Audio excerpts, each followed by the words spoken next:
Halo Tribuners, jumpa lagi bersama dengan Mutiara di wawancara khusus dan kali ini Mutiara kedatangan narasumber hebat Mutiara yaitu Ketua Lampung Corruption Watch yang sudah hadir bersama dengan Mutiara. Halo Pak. Ya. Abang aja kali ya Bang ya. Halo Bang, namanya Bang Juendi ya. Ya. Untuk lebih akrab mungkin kita akan menyapanya Bang Wendy gitu kan ya. Ya Tribuners, sebelum kita ngobrol lebih lanjut bersama dengan Bang Wendy, mungkin Mutiara akan sedikit memberikan kira-kira apa sih yang akan kita bahas pada kali ini. Dan kali ini kita akan membahas atau menyoroti kasus korupsi yang ada di Lampung. Ya seperti yang kita ketahui bahwasannya kasus korupsi ini memang di Indonesia terbilang cukup tinggi ya kasus korupsinya, dan tiap tahun ada saja para koruptor yang bisa istilahnya yang ditangkap oleh pihak KPK. Dan menurut data juga tahun ini itu sudah ada sekitar 1.400 koruptor yang sudah bisa kasusnya diketahui oleh pihak KPK.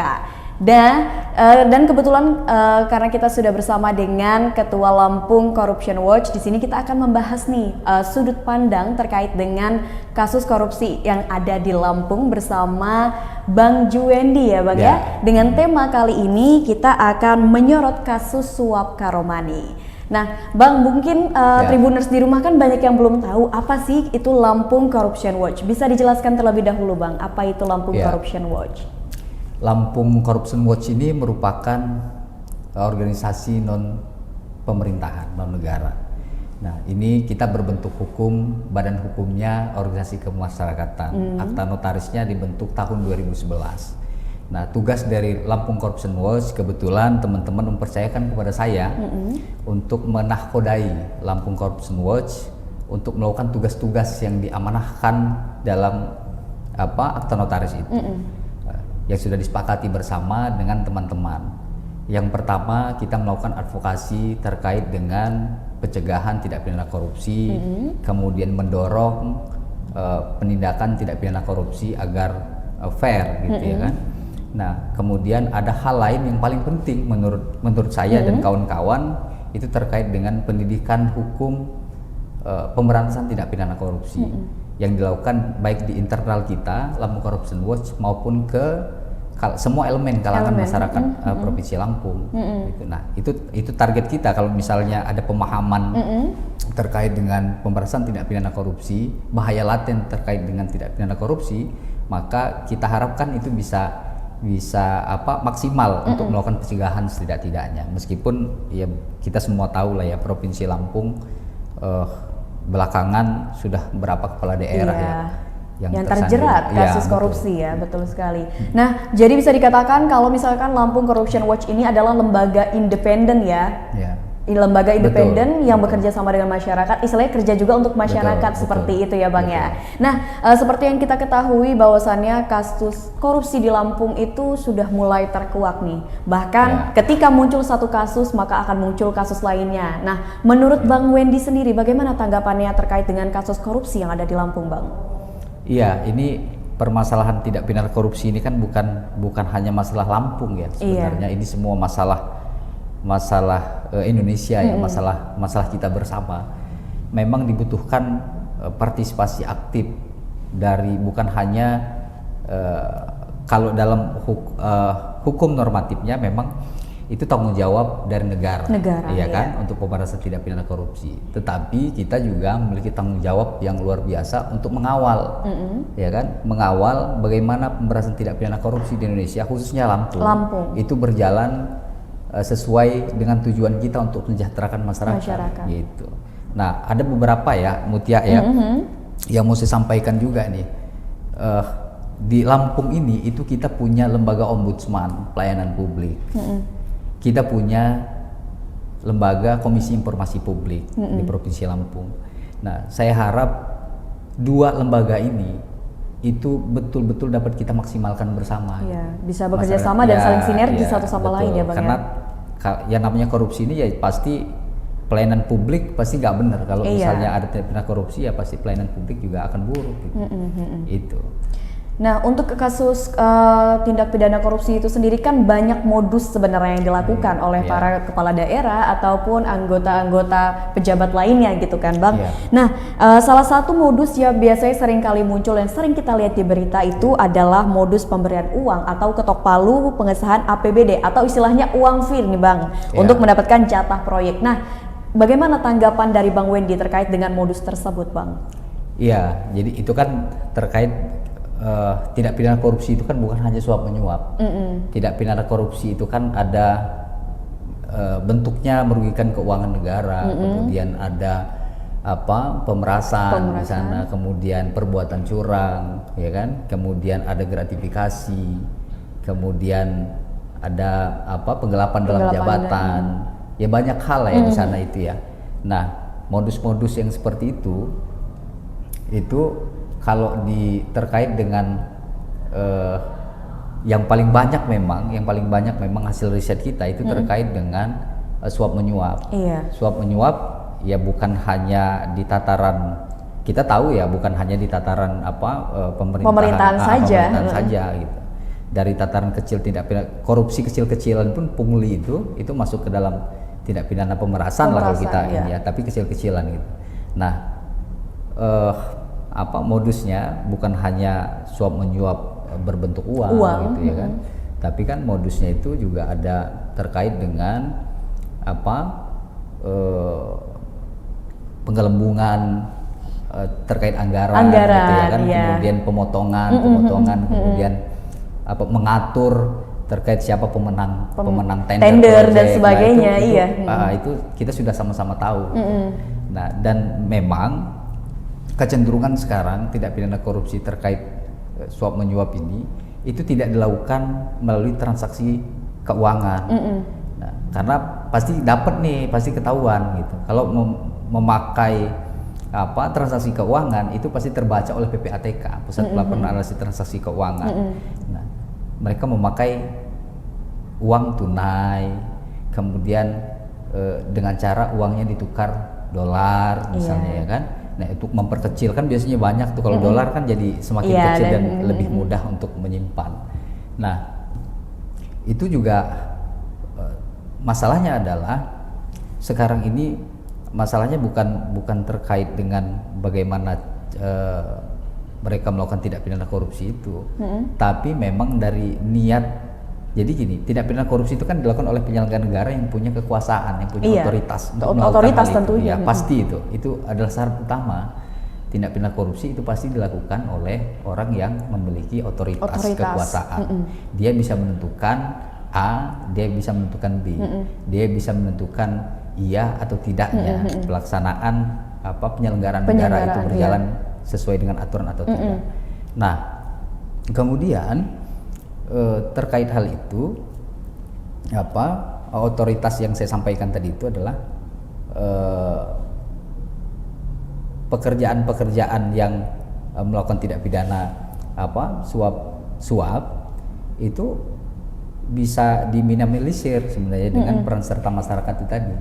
Gitu. Kalau misalnya masyarakatnya itu aktif menggunakan mekanisme pelayanan publik itu ya, terkait dengan transparansi, kemudian niat yang disampaikan penyelenggara negara itu memiliki niat, misalnya dia ingin memiliki jabatan publik dan niatnya dikhususkan untuk niat ibadah, nah itu nggak mungkin terjadi gitu. Niat ibadah, kemudian hidup sederhana, ya kan, kemudian tidak menerima gratifikasi. Gratifikasi itu hadiah, beda dengan suap menyuap. Jadi kalau yang namanya kuncinya sebenarnya, kalau menurut saya ya, karena pengalaman yang kita lakukan itu, kalau penyelenggara negara, pejabat yang punya otoritas kekuasaan itu tidak mau menerima hadiah saja, maka bisa saya pastikan kecenderungan untuk menerima suap itu kecil. Karena yang namanya gratifikasi itu dia nggak punya kesepakatan di sana, dia nggak ada mau gitu, nggak ada kesepakatan antara kedua belah pihak. Nah, kalau hadiah saja dia tolak, ya kan? Kalau hadiah saja dia tolak, dia tidak akan mau terima suap. Intinya nggak ada take and give gitu ya? Take and give, iya. Itu. Nah, Sebenarnya kalau misalkan berbicara tentang tindak korupsi yang berhubungan dengan fee proyek dan sebagainya itu benar nggak sih Bang kalau itu memang sudah istilahnya membudaya khususnya di Provinsi Lampung itu sendiri Bang? Iya, ya kan banyak perkara-perkara yang kita tahu ya, perkara-perkara tidak pidana korupsi yang sedang bergulir di proses persidangan, bahwa untuk mendapatkan pekerjaan. Proyek itu ada deal-dealannya dulu, deal sebelumnya. Nah itu kan ya itu semua tahu dan bukan hanya di Provinsi Lampung sebenarnya, di semua tempat ketika itu bisa terbuka untuk umum ya, persidangan itu terbuka untuk umum, semua orang juga lihat itu. Nah itu yang sangat berbahaya sekali, makanya teman-teman pernah berdiskusi terkait hal itu ya. Jadi gimana sih solusinya? Nah solusinya memang dia harus bukan hanya komitmen, tapi dia harus yang jelas ada menyerah ketika ingin jadi pejabat publik, pelayan publik, dia harus punya komitmen secara sukarela, tidak hidup gaya-gayaan, hidupnya harus sederhana dan mengabdikan dirinya. Benar-benar mengabdi diri untuk rakyat gitu ya Bang ya. Meskipun nggak ada salahnya dia kaya, tapi dia harus hidup sederhana. Ya kan kadang-kadang orang melakukan tindak pidana korupsi gengsi itu sebenarnya karena dia nggak tahu kebutuhan dia. Iya gitu. Betul sekali. Nah, itu bukan kebutuhan, itu untuk memenuhi keinginan ya gaya hidup kan gitu kan. Itu sebenarnya itu masalahnya. Iya, banyak faktor yang akhirnya membuat mereka melenceng gitu ya, melakukan tindak pidana korupsi ini sendiri ya Bang ya. Betul. Nah Bang, yang terbaru yang masih mungkin hangat diperbincangkan saat ini terkait dengan kasus suap yang menyeret nama besar Profesor Karomani selaku rektor dari Universitas Lampung yang memang sekarang sudah dinonaktifkan nih Bang. Bagaimana sih Bang tanggapan dari Abang sekaligus dari LCW itu sendiri Bang? Ya sepengetahuan kami kan ini memang sangat miris ya, terjadi tindak pidana korupsi di dunia pendidikan. Karena kita kan tahu bahwa hak pendidikan itu merupakan hak warga negara, ya kan.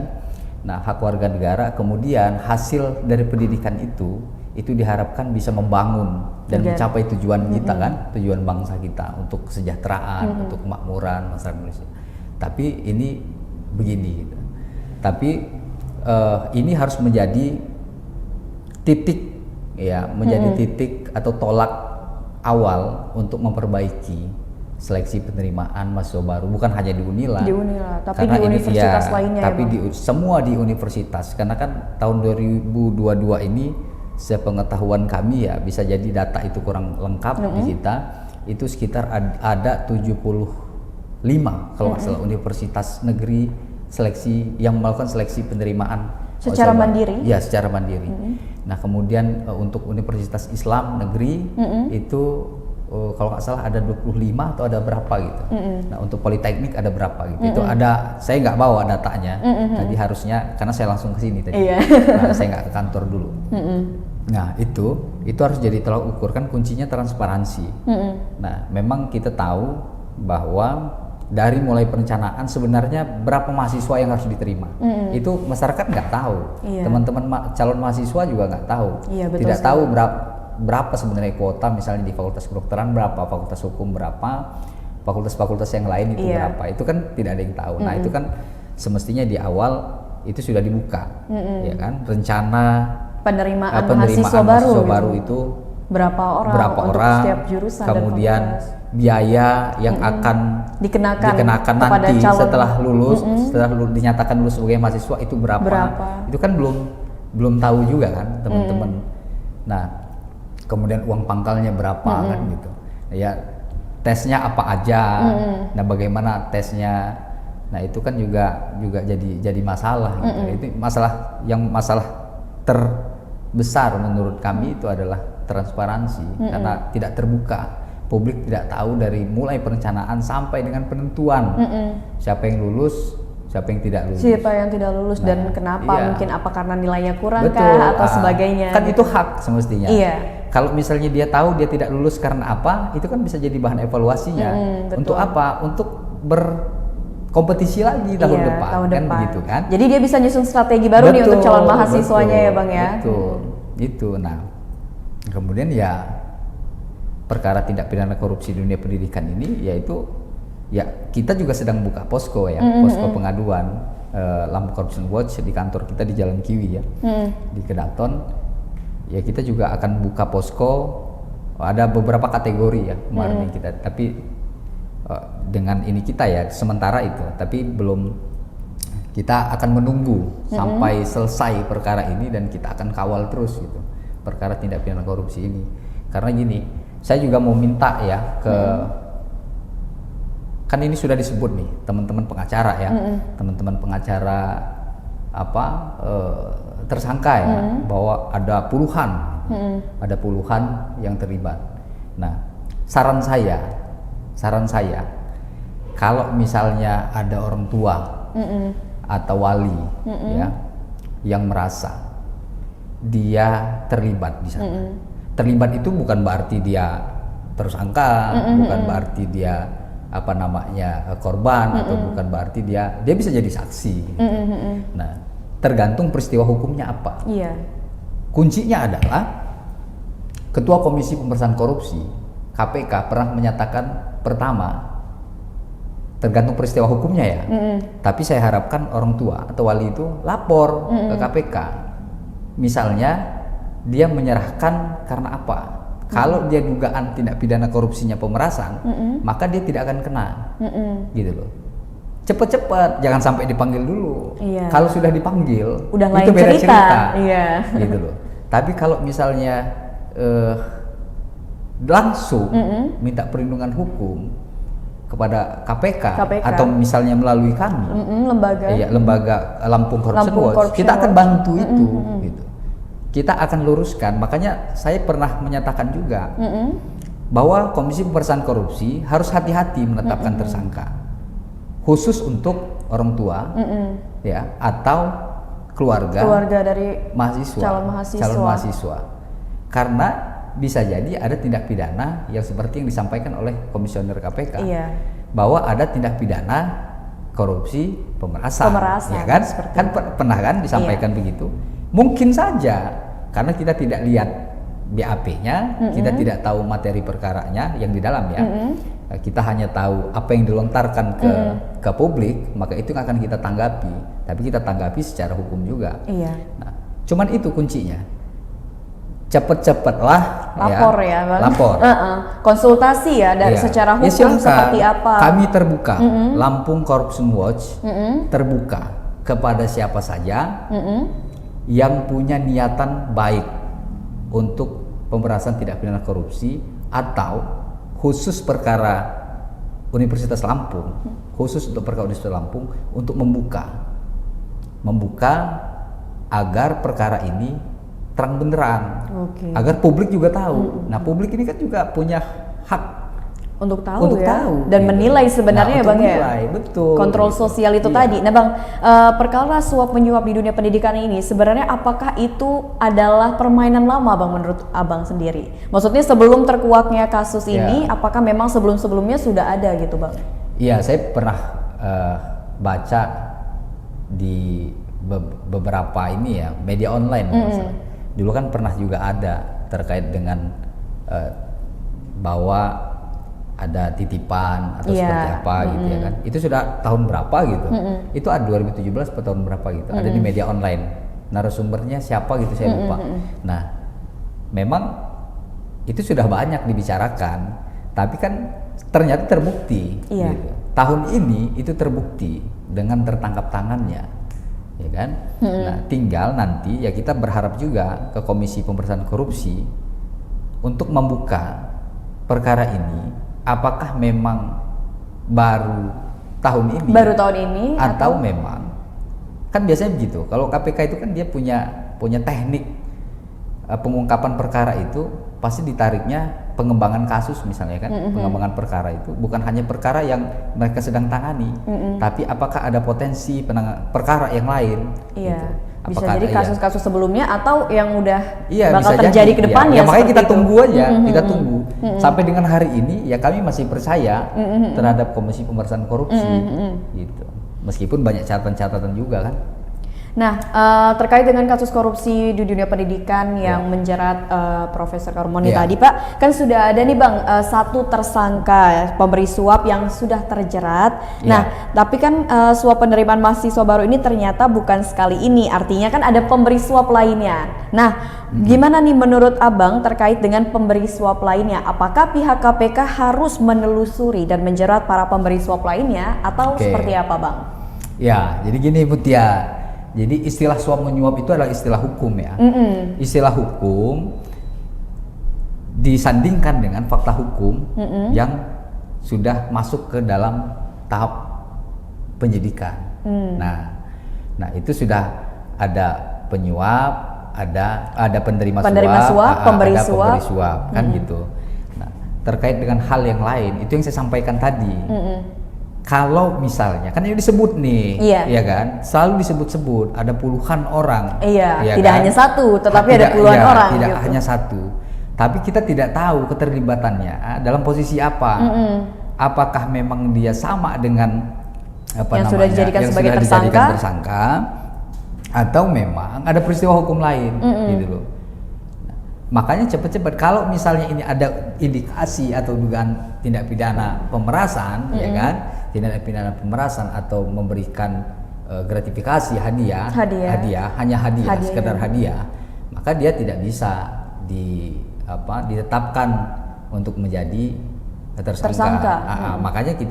Makanya lagi-lagi saya nyatakan bahwa saya minta betul gitu, komitmen dari kita bersama. Kalau betul merasa, ya silahkan lapor. Ya Pak. Kalau nggak berani langsung, kita kawal. LCW yang kawal. Nanti LCW bareng-bareng kita ke Gedung Merah Putih. Ya. Daripada sudah terlanjur nanti dipanggil udah lain cerita dan urusan lagi ya Bang ya. Biar kita dudukkan perkaranya, peristiwa hukumnya apa. Gitu. Harus berani dong, siap bertanggung jawab kan. Gitu. Nah apalagi teman-teman pengacara itu sudah menyampaikan bahwa ini tidak ada hubungannya dengan lulus atau tidak lulus kawan-kawan seleksi mahasiswa. Nah ini kan berarti ya sudah dibuktikan saja. Kalau misalnya tidak ada kaitannya, ya silahkan dibuktikan saja. Berarti ini korban dong, ya kan? Korban. Berarti kan korban gitu. Nah, makanya saya pernah sampaikan bahwa teori kasusnya bahwa ini korban, gitu loh. Kalaupun mau menaikkan statusnya ya silakan periksa dulu. Nah, kalau fakta hukumnya unsur-unsurnya masuk, ya silakan kita serahkan saja ke penegak hukum dan kita akan kawal. Kalau misalnya termasuk kalau misalnya ada kriminalisasi misalnya, tapi kan belum pernah ya kayaknya Komisi Pemberantasan Korupsi ada kriminalisasi. Ya kita akan kawal. Itu janji LCW. Kalau misalnya main-main, ya kita akan kritisi juga, gitu loh. Ya kan manusia juga, KPK kan manusia juga, tapi kita akan kritisi juga. Makanya kita bersama-sama kita dudukkan perkara ini secara utuh. Ini posisinya sebagai A sebagai apa, B sebagai apa, C sebagai apa, baru kita tahu nih konstruksi hukumnya seperti apa. Nah, di kasus suap ini kan mungkin kalau misalkan itu tidak hanya terjadi satu kali ini saja, mungkin sudah ada kasus suap lainnya yang tidak kita ketahui dan udah ada nih mahasiswa yang akhirnya masuk. Nah, menurut Abang sendiri, bagaimana tanggapannya terhadap mahasiswa itu sendiri yang masuk melalui jalur tadi suap penyuap itu Bang, untuk mahasiswanya itu sendiri? Ya, kalau saya gini ya, saya ini kan nggak bisa berandai-andai, gitu loh. Kita ini harus bicara tentang fakta hukum.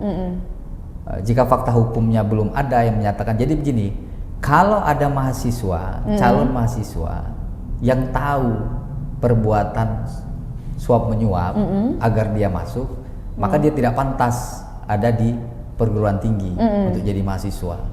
Tapi kalau misalnya dia tidak tahu sama sekali, ya kan, dia tidak tahu bahwa ini perhatian orang tuanya, perhatian keluarganya kepada dia untuk dapat masuk misalnya di perguruan tinggi. Kalau dia nggak tahu ya gimana gitu. Dan kita juga nggak tahu standar nilainya seperti apa. Bisa jadi dia nilainya tinggi. Ya. Nilainya grade-nya masuk misalnya.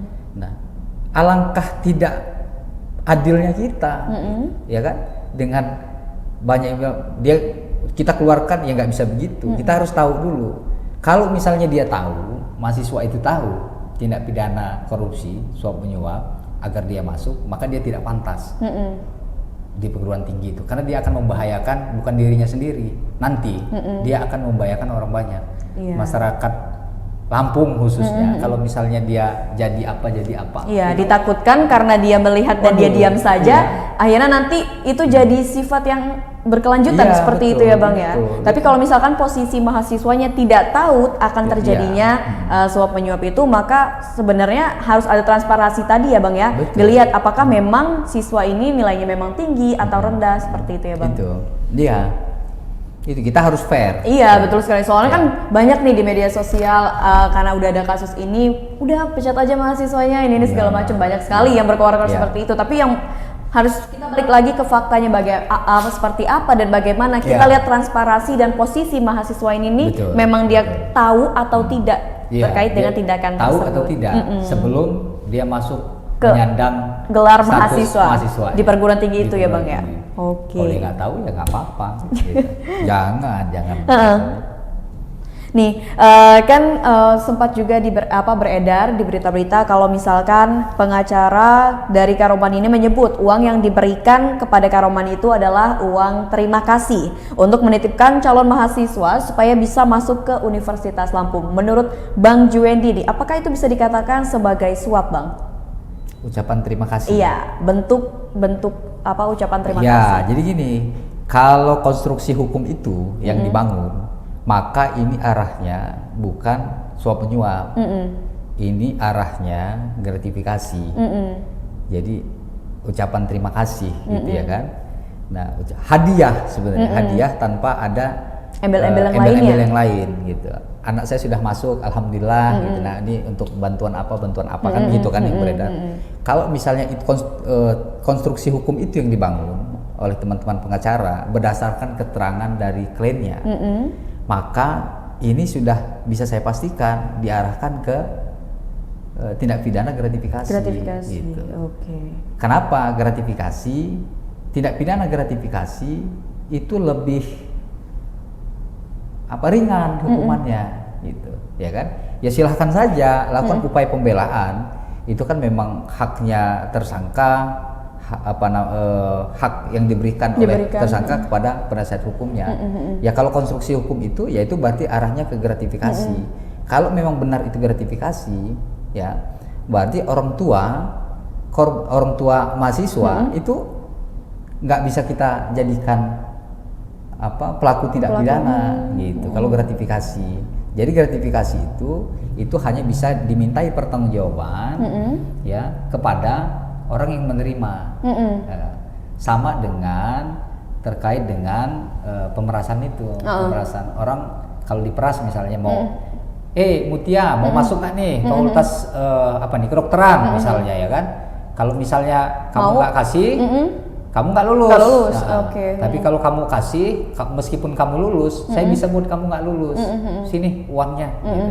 Nah itu pemerasan namanya, tindak pidana pemerasan. Karena saya punya kekuasaan, maka saya bisa mengintimidasi agar Mutia memberikan uang atau barang kepada saya, dan Mutia terpaksa memberikan itu tindak pidana pemerasan yang diatur dalam tindak pidana korupsi. Gitu. Nah itu Mutia nggak bisa dikenakan sebagai pemberi suap karena di bawah tekanan. Gitu. Itu hanya bisa dimintai pertanggungjawabannya kepada yang memeras, sama kayak gratifikasi itu tadi. Gitu. Jadi kalau misalkan memang mahasiswanya ini udah lulus dan orang tua memberikan bentuk terima kasih, itu udah lain cerita ya Bang. Beda dengan ketika mahasiswa itu baru mau tes. Nah misalkan gini, mahasiswa itu baru mau tes, terus orang tuanya bilang, saya pengen anak saya masuk segini, terus kira-kira nih berapa yang harus saya berikan biar anak saya lolos. Nah itu kategori suap ya Bang ya? Betul. Nah jadi suap itu, jadi ada kesepakatan antara penerima dan pemberi. Ya. Nah kesepakatan itu untuk melakukan sesuatu atau tidak melakukan sesuatu. Nah jadi itu suap menyuap. Tapi kalau gratifikasi tidak ada kesepakatan.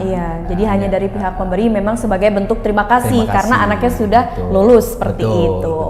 Ini Tribuners di rumah, jadi jangan salah paham ya. Kita harus bisa membedakan apa itu suap, apa itu gratifikasi. Jadi dari sekarang kita harus sadar seperti apa sih sebenarnya tindak korupsi itu dari hal-hal yang kecil ya sebenarnya Bang ya. Dari hal-hal kecil kita sebagai mahasiswa kita juga harus melek apa itu tentang korupsi supaya tindakan-tindakan kita ini terjauh dari tindak-tindak korupsi. Oke, selanjutnya nih Bang ya, secara sistem gimana nih menurut Bang Juwendi terkait dengan penerimaan mahasiswa baru khususnya di jalur mandiri yang memang sangat terbuka celahnya untuk suap karena kan memang itu diagendakan oleh pihak universitas sendiri, artinya pihak universitas punya otoritas sendiri nih untuk membuka jalur mandiri. Nah, pendapat Abang bagaimana Bang terkait dengan sistem penerimaan mahasiswanya Bang? Iya, ini kan terkait dengan apa yang saya sampaikan tadi, transparansi itu tadi. Yang pertama transparansi. Ya, transparansi, kemudian apa akuntabilitas. Akuntabilitas, ya kan? oke. Kemudian apalagi ya terkait dengan responsibilitasnya. Nah ini kan semua itu memang, nah ini jadi titik tolak ya, titik tolak untuk pembenahan aturan. Ini kan kebijakan dari Kementerian Pendidikan juga. Nah ini jadi titik tolak untuk memperbaiki itu dari mulai perencanaan sampai dengan selesai. Ya. Nah saran kita itu ya gak apa-apa, silahkan dibuka lagi seleksi mandiri tapi dengan memperbaiki transparansinya, memperbaiki sistemnya agar dapat diakses publik. Gitu. Kalau publik bisa mengakses langsung, maka meminimalisir hal-hal kecurangan-kecurangan yang terjadi pada saat seleksi. Nah, dan juga kalau bisa itu dilibatkan semua teman-teman NGO gitu ya kan, untuk dilibatkan, kemudian aparat penegak hukum itu juga untuk bisa dilibatkan di dalam perencanaan sampai dengan pelaksanaannya. Jadi kalau dulu kan di kejaksaan tuh kayaknya ada TP4D ya, apa namanya, tim pengawalan percepatan pembangunan. Dari mulai perencanaan sampai dengan evaluasi selesai itu teman-teman kejaksaan dulu itu dia ngikut, dikawal secara administrasi, pelaksanaan itu dikawal. Nah, dikawal kalau misalnya ada masalah berpotensi ada permasalahan hukum, maka dia langsung bisa memberikan supervisi, gitu.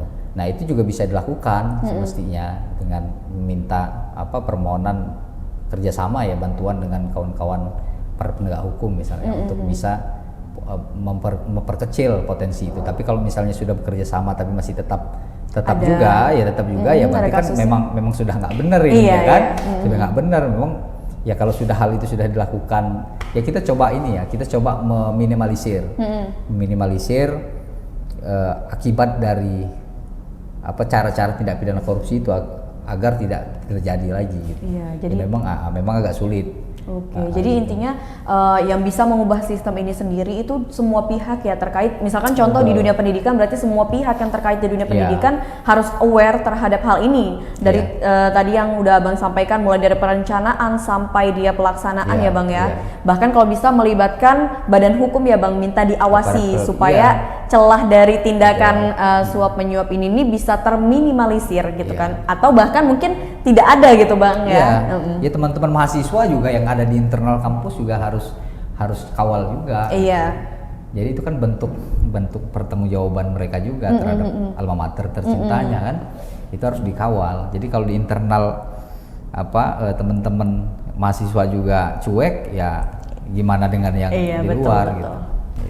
Jadi intinya dari mahasiswa yang ada di universitas itu sendiri harus peduli ya Bang ya. Jadi kalau ada penerimaan harus mungkin bisa memberikan saran gitu kan ketika ada diskusi terbuka terkait dengan penerimaan, mungkin bisa ngasih saran. Harus transparansi itu tadi ya Bang ya, memang transparansi itu memang sangat penting supaya tidak ada kecurigaan loh antara si calon mahasiswa, mungkin kedua orang tua dari calon mahasiswa dan juga pihak kampus yang terkait.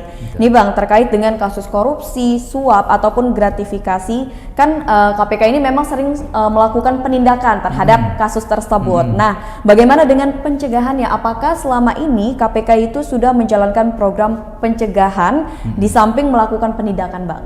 Iya, program pencegahan kan sudah dilakukan ya, termasuk Dunila klaim jubir KPK ya, kalau nggak salah kemarin kita baca itu kan di media bahwa KPK telah melakukan supervisi ya, bentuk dari upaya pencegahan terkait dengan mekanisme sistem seleksi penerimaan mahasiswa. Dia menyampaikan bahwa ada beberapa surat yang disampaikan untuk bagaimana cara mengevaluasi. Nah, memang di berbagai, ada juga di kalangan bisnis itu mereka bentuk apa ya, di KPK itu ada itu. Mereka bentuk organisasi juga, organisasi pengusaha-pengusaha. Nah, jadi itu sebenarnya kanal untuk bagaimana teman-teman pengusaha juga meminimalisir tindak pidana korupsi tadi ya, mereka menyerahkan apa gitu kan, untuk investasi, untuk pengembangan usahanya. Nah itu saya lupa ya namanya, DKD apa gitu namanya. Itu pernah dibentuk. Itu salah satu pencegahan sebenarnya. Nah, dari beberapa yang disupervisi gitu ya, untuk potensi-potensi apa saja yang bisa merugikan keuangan negara. Kan targetnya itu sebenarnya. Targetnya adalah meminimalisir jangan sampai ada kerugian negara gitu. Anggaran-anggaran yang sudah digelontorkan jangan sampai tidak tepat sasaran kan gitu kan. Nah, itu yang teman-teman KPK lakukan. Nah, tapikah apakah itu efektif atau tidak efektif? Ya memang dengan banyaknya, dengan adanya penindakan yang selalu dilakukan oleh aparat penegak hukum, khususnya tindak pidana KPK, itu ya saya juga bisa bilang efektif nggak efektif gitu. Karena penindakan tetap dilakukan, walaupun penindakan kalau klaimnya kan di Unila bahwa penindakan dilakukan setelah ada upaya pencegahan kan gitu. Iya. Nah, mereka sudah melakukan upaya pencegahan tapi ternyata masih dilakukan itu gitu. Nah, ya saya pikir ya memang harus upaya menghukum seseorang itu adalah upaya terakhir kan. Iya. Ultimum remedium itu kan. Nah, ya memang ya harus pendidikan masyarakat terkait dengan pendidikan tindak pidana korupsi, bahaya-bahaya tindak pidana, bahaya-bahaya perbuatan korupsi. Ya kan itu memang penting gitu. Iya, jadi menurut Bang Wendy kalau misalkan pencegahannya itu sendiri efektifnya salah satunya dari pendidikan informal itu ya Bang ya, terkait dengan korupsi itu apa. Ya, dan memang kita harus bicara terkait dengan sudah mulai masuk nih ke kurikulum pendidikan. Ya tinggal kita teliti ya apakah kita masuk langsung ke PAUD ya kan sudah mulai ya kan, apakah ke SD atau kemana itu harus dibuat itu gitu terkait dengan kurikulum pencegahan tindak pidana korupsi itu, bahaya-bahaya tindak pidana korupsi, apa akibatnya kalau misalnya tindak pidana korupsi ini, apakah ini kan kalau misalnya terus-terusan kan bubar juga kita kan. Iya, betul gitu. Sekali. Nih Bang, dari beberapa langkah pencegahan menurut Bang Wendy sendiri apa sih langkah pencegahan yang paling efektif itu Bang untuk mencegah adanya tindak pidana korupsi? Iya, pencegahan tindak pidana korupsi itu dilakukan dari mulai perencanaan, kalau misalnya terkait dengan keuangan negara ya, mulai dari perencanaan, pelaksanaan kegiatan, evaluasi ya kan, semua rangkaian itu harus disupervisi memang oleh aparat penegak hukum, khususnya Komisi Pemberantasan Korupsi lah.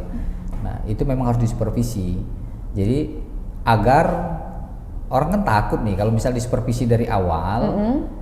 Itu kan jadi niat untuk berbuat jahat itu bisa hilang. Jadi kan orang berbuat jahat itu karena orang tidak ada yang lihat gitu. Iya, tidak ada yang ngawasi gitu ya. Jadi dia merasa nggak ada yang ngawasin gitu. Nah, pengawasan itu pencegahannya dimulai dari perencanaan, pelaksanaan kegiatan kan, sampai dengan selesai. Laporan ya Bang ya, sampai laporan kegiatan. Betul sekali. Nah, pencegahan itu iya.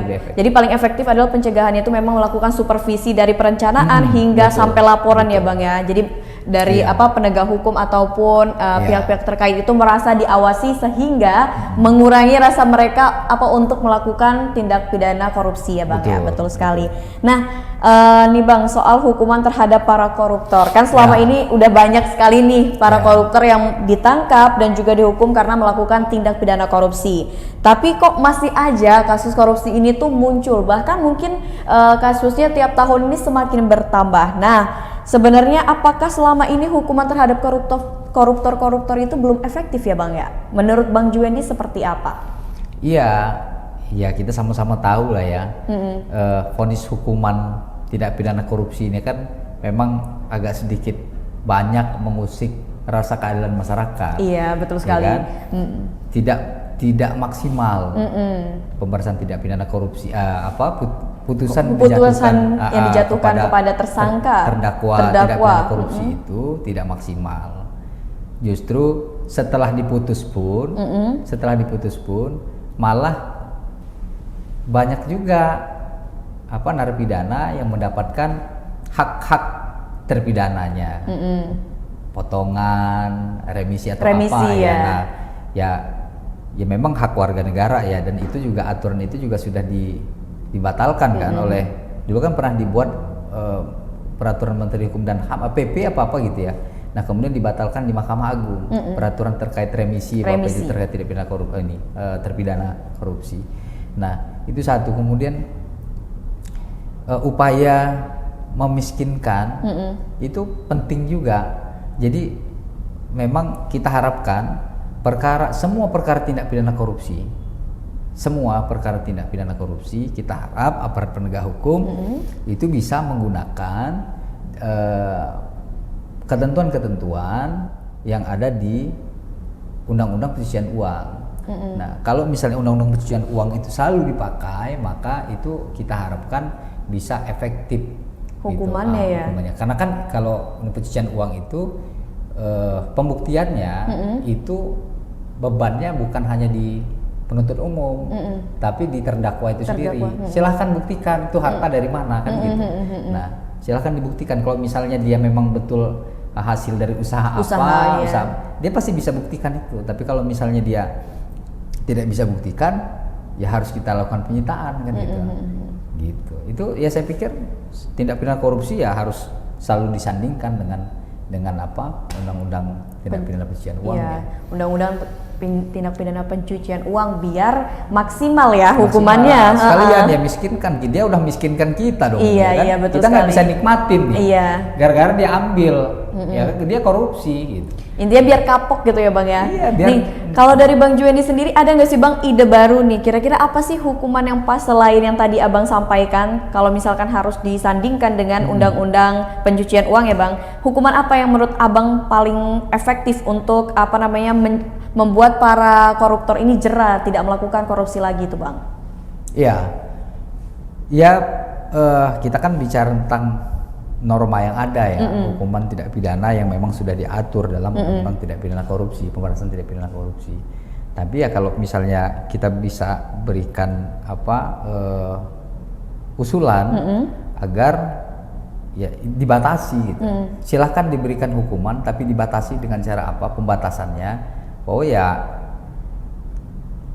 apakah diubah di undang-undang terkait dengan pemberian remisi. Tidak pidana narapidana itu, pidana itu. Meskipun banyak yang bilang bahwa ini melakukan pelanggaran hak asasi manusia karena pembatasan hak warga negara. Ya kan dia sudah terpidana kan. Dia dibatasi hak kebebasannya. Jadi saya pikir juga kan ada pembatasan itu, tapi dia harus ada payung hukumnya undang-undang. Gitu. Itu saya pikir itu. Tapi hukuman mati juga saya nggak kurang setuju ya Bang ya. Hukuman mati itu. Tapi intinya dibatasi ya Bang ya. Dimiskinkan. Terus dibatasi tindakan-tindakan dari terdakwa itu ya Bang ya, supaya tidak ada kasus serupa yang terjadi di kemudian hari. Betul. Nah, terakhir mungkin nih Bang, dari LCW sendiri nih Bang, ada nggak sih Bang saran atau pesan yang disampaikan kepada para penyelenggara pemerintah, pejabat negara ataupun para politikus nih Bang, terkait untuk mencegah atau memberantas tindak korupsi, suap dan juga gratifikasi Bang? Ya saya atas nama Lampung Corruption Watch meminta kepada seluruh penyelenggara negara untuk luruskan niat ketika diberikan amanah oleh masyarakat untuk menjadi pelayan publik. Yang pertama, yang kedua ingat keluarga. Nah kalau sudah kena tangkap, kena tahan, kasihan keluarga di rumah. Iya, yang nggak malu nggak cuma tersangka atau terdakwa, tapi pasti. Keluarga besar pasti merasakan malu ya Bang ya. Pasti. Kemudian hiduplah sederhana, bukan nggak boleh kaya, silahkan hidup sederhana, berikan contoh kepada masyarakat, berikan contoh kepada keluarga bahwa hidup sederhana, melakukan pelayanan kepada publik itu jauh sangat luar biasa dihormati ketimbang melakukan tindak pidana korupsi. Iya, betul sekali. Kemudian tolak kalau ada yang memberikan hadiah dalam bentuk apapun ya, Bang. apapun. Kalau misalnya itu berani kita tolak, maka sudah saya bisa pastikan ya, kawan-kawan LCW pastikan suap menyuap orang juga akan sungkan dan segan. Iya, betul sekali. Kalau hadiah aja kita tolak apalagi suap, menyuap, gitu. Ya, kita berharap Indonesia akan menjadi lebih baik, Provinsi Lampung akan lebih sejahtera, lebih berjaya, lebih maju. Amin. Kalau itu sikap itu yang kita ambil. Iya, betul. Jadi dari awal, dari niat yang pertama, kita harus memang lurus niatnya untuk kalau misalnya itu mengabdi ya untuk masyarakat dan juga negara. Dan jangan sampai kita itu mudah tergiur dengan embel-embel atau iming-imingan berupa hadiah dan sebagainya, supaya kita terhindar dari tindak korupsi seperti suap dan juga gratifikasi. Nah, Tribuners, luar biasa sekali obrolan kita bersama dengan Bang Wendy yang sudah memberikan edukasi terkait dengan seperti apa sih bentuk tindak pidana korupsi, kasus suap dan juga gratifikasi, dan semoga Tribuners di rumah kita bisa terhindar dari tindakan-tindakan korupsi dan kita bisa memperkuat pengetahuan kita supaya kita lebih paham dan bisa mencegah dan lebih aware terhadap lingkungan sekitar kita ya, Bang ya. Betul. Karena nggak cuma dari penyelenggara pemerintahan saja, tapi masyarakat juga ikut terlibat ya, Bang. Harus, untuk mencegah adanya tindakan korupsi yang terjadi di provinsi ataupun di negara kita tercinta. Oke, Tribuners, mungkin itu saja obrolan Mutiara bersama dengan Bang Wendy. Terima kasih, Bang, atas ilmunya, sangat bermanfaat sekali untuk Tribuners di rumah ya. Mungkin itu saja nih Tribuners, obrolan Mutiara bersama dengan Bang Wendy terkait dengan menyorot kasus suap Karomani. Semoga apa yang kita sampaikan pada hari ini bisa bermanfaat untuk Tribuners di rumah. Sampai jumpa.